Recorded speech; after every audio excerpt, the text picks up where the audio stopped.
You're listening to the Flow Friday Sports Show, and it is time to check in with our expert on all things Hume Netball, Carla Fletcher. Carla, how you doing? Hi, Ellis. How are you? I'm pretty good, thank you. A big weekend, another big weekend. Round 16 it was in the Hume Netball competition. We had one game of particular intrigue, a fixture between two sides in the top four, and it was Gindera hosting How Long. Gindera getting up in the end, but a tight game as we expected it would be, Carla. Yeah, look, and it was a pretty low-scoring game on the weekend. I think the weather had a little bit to do with it. It was pretty cold and wet across all venues that hosted games on the weekend. But How Long had a pretty good start to the game. But look, Gindera's quite a composed team, and they just kept pushing away. The How Long girls were pretty keen to keep going, and they didn't give up. But look, the game just didn't go their way. And look, Gindera just a little bit too composed and helped them maintain the win.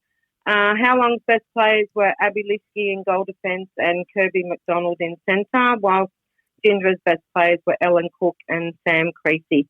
Gindera also had a Braveheart fundraiser for the club, wearing purple for the day, and they raised some funds for child protection. So well done to Gindera, and great win for them. Holbrook putting up a very good fight against Lockhart. Lockhart, the travelling side in this affair, but in the end, Lockhart too good, but not by a big score at all, Carla. Holbrook making a good account of themselves on this occasion. Yeah, look, the score was 42-49, and look, the Holbrook girls were pretty keen to show Lockhart what they could produce with a full side after only playing with 5 last time they played. It was a pretty hugely contested game, with both teams putting the pressure on across the court for the whole game. And Holbrook worked really hard in the defence end and in the third, and converted some really successful turnovers. And they went into the last quarter, it was 37-all. But they were unable to continue this in the last quarter, and they allowed Lockhart to win by 7.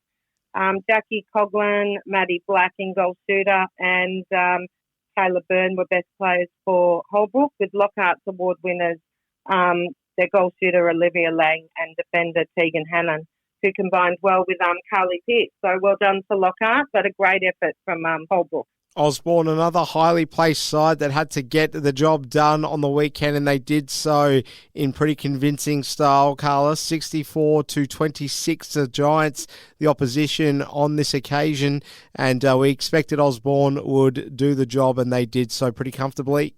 Yeah, look, it was a pretty percentage-boosting win for Osborne, and, Ramwell-Bundry knew that they were in for a pretty hard-fought game against Osborne, who are always strong opponents, and they're sitting second on the ladder.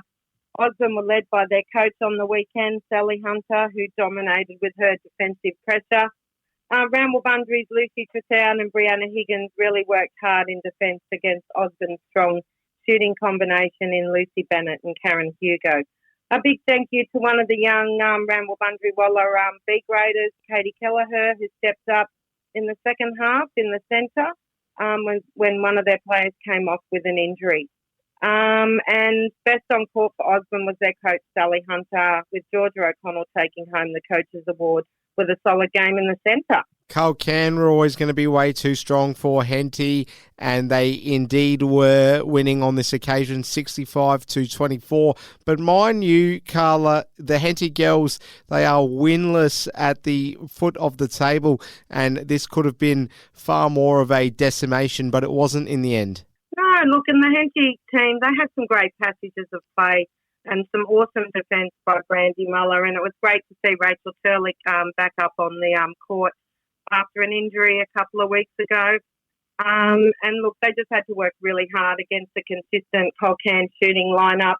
Henty's awards went to Erin Hogan in goal attack and Alex Waldron, who had a great game in wing defence. And Colcan's best on was Andrea Wentz, with Meg Neville and Olivia Brunner having great games as well. There we have it. The Saints and the CDHBU girls played out a fairly close affair. The Saints getting up, perhaps some home ground advantage showing there, Carla. Yeah, it was a great win for the Saints on the weekend. They came out really wanting to have a win, and they went for every ball, and they worked really hard to get some turnovers, and, resulted in their 9-goal win.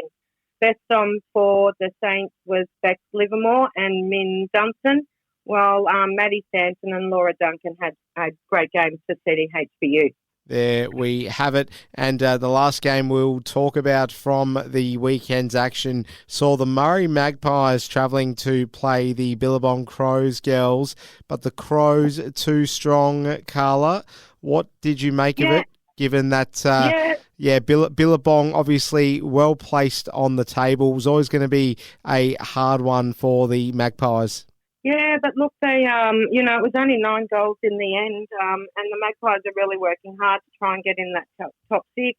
But look, unfortunately, maybe the weather conditions made it for a pretty interesting game on the weekend.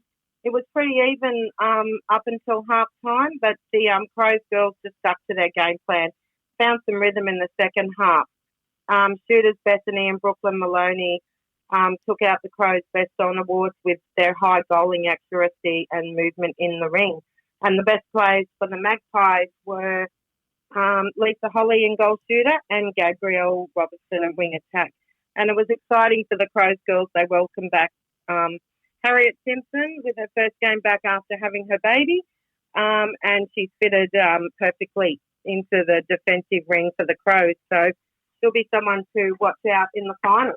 A real exciting finish on the cards, Carla, given that there's 2 rounds left of the home and away season, and anything goes really. Gindera sitting top, but only 4 points ahead of second place to Osborne. And then we've got a fairly tight situation across 4th through to 6th. You've got Howlong on 44 points, Lockhart on 42 points, and Calcan on 40 points. So Gindera still not over the line, and those final spots still remain to be undecided at this point, Carla.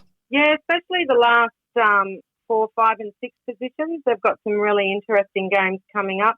I think Gindera will stay up the top. They look like they've got a pretty easy run home. That 4, 5 and 6, those positions could change over the next couple of games. Yes, indeed. We will take a look at what may influence some changes to the ladder as we look ahead to round 17 commencing this Saturday. We've got the Saints at home to Osborne. Carla, who's your tip?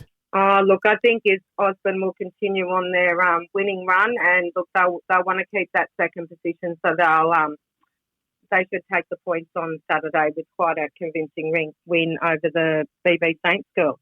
Murray Magpies hosting Lockhart.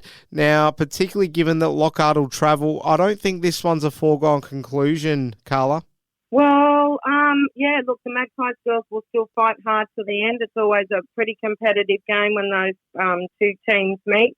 But look, I think Lockhart will want to keep their position in the top 6, and they'll work really hard, and hopefully they play a settled game, and they'll come out winners on the weekend. Henty running out of time to get a win on the board this season, Carla. Is it going to be this weekend?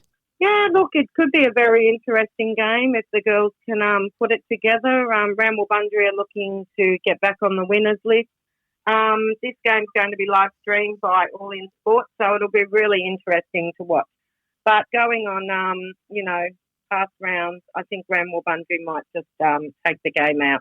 CDHBU are going to have to put in an almighty effort to contain Gindera, who want to secure that top spot, Carla. But Gindera, they haven't really been completely overrunning teams in the last few weeks. So, again, there are a very outside chance the home side here. Yeah, but look, I think Gindera's going to be way too strong. They want to keep that top spot, and I think they'll be in for a really big percentage boosting win on the weekend against CDHBU. Billabong Crows v Holbrook may be an interesting one. Holbrook languishing in 8th place, but they've got everything to play for still. They'll want to finish the season as strong as they can. And the Billabong girls, obviously, they've got, 3 sides breathing down their neck as well. So this will be an interesting one, Carla. Yeah, it will. And look, if Holbrook put their game plan together, I think they will, make Crows work really hard for the win on Saturday. But I think the Crows, they're pretty hungry as well to stay in their position on the ladder. But I think they'll come away with the win, the Crows girls. I think we'll get a tight one between Culcairn and How Long. What do you reckon? Well, this one's probably the match of the round, I think. How Long is sitting fourth on the ladder, only 4 points above Culcairn, who are on 40. So, look, it's just going to depend on how they adjust to the conditions. It looks like it's going to be wet again on the weekend. This outcome's going to be very interesting. But I like both teams, but I think How Long, they've been playing a few of the top teams lately, so they know exactly what they have to do. And I think they'll go out on the weekend and it'll be a close one, but I think they'll run away with the 4 points. Carla Fletcher knows the Hume Netball competition inside and out.